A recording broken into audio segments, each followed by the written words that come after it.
Hello and welcome, Connor here from Impromptu Productions, and I'm back.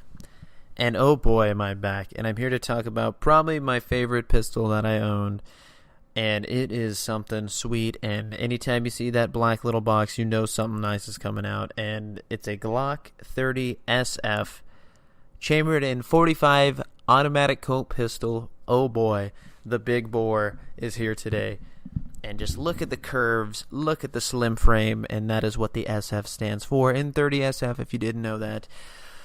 I don't have, I'm probably the worst reviewer and talker over gunner videos of all time, but I don't have the technical specs. It's 4 and some change inches as far as barrel length goes. The bore is about $50. That's a joke. But the 45 ACP is a very big bullet, and man, a standard Glock sights. I haven't modded anything on this. I probably won't. I'll probably keep it stock. If I was to change anything, I'd put night sights on it. This is sort of like my home defender, I guess, if I was to have one.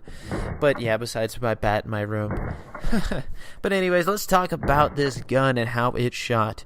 Boy, you think for such a big calibered weapon that it would have some danked recoil, but I'll be honest with you, it's a pretty soft shooting gun. Yeah, it's there, but it feels nice. It's tameable. It's controllable. It's like that muscle car you have that's not too fast, but it's just fast enough, you know? It gets your heart pumping and you feel, oh, maybe it's a little out of hand. But it's not. It's just right. It's probably one of the softest shooting 45s I've ever shot, and I've shot a bunch. I would say it shoots better than my Colt 1911, and I don't know, because there's like this big debate amongst traditionalists and double actionists, so, I mean, it's a weird thing. I really liked it. If you can't tell, I'm marking out pretty hard. It shot good. It shot really well. It fits perfectly in your hand. It's got the small sort of, I don't know what size of the Glocks is, but it fits weird without the magazine in. With the magazine in and the grip extension, it feels great. When I first loaded the magazine in full, I noticed it had a hard time going into the pistol itself to be racked back with the action to be loaded for the first time. But after that, no problems. So mechanically, great. Out of the box, great. Glock sort of has that whole perfection thing down to a point. It's sort of their motto, if you haven't noticed. It came great, no scratches, no dings. Everything performed flawlessly. I shot it 100 times at the range that day. It fired every time.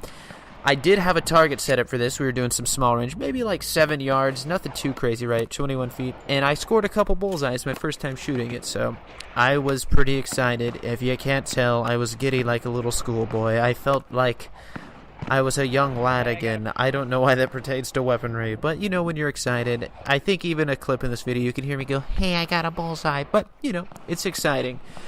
It shot great. This is why I keep going back to Glock for their weapons. They are just fun to shoot, and they're reliable. They're ugly as sin, and their ugliness sort of has grown on me so much that I think they look good. It's a weird full circle that I've done with these.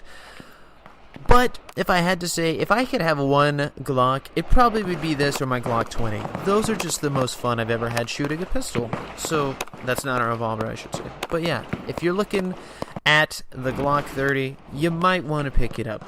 It's sort of like the do-it-all. It's sort of like, I can't think of the exact, I think it's the Glock 23 for me, where everyone really likes it because of the versatility. That's what I feel about this. Sure, the 45 has some downsides to it, but for me, it was just right. My name's Connor again. Thanks again for watching, and if you enjoyed what I had to say, let me spit that out there. Come watch some more. Thanks again. Bye.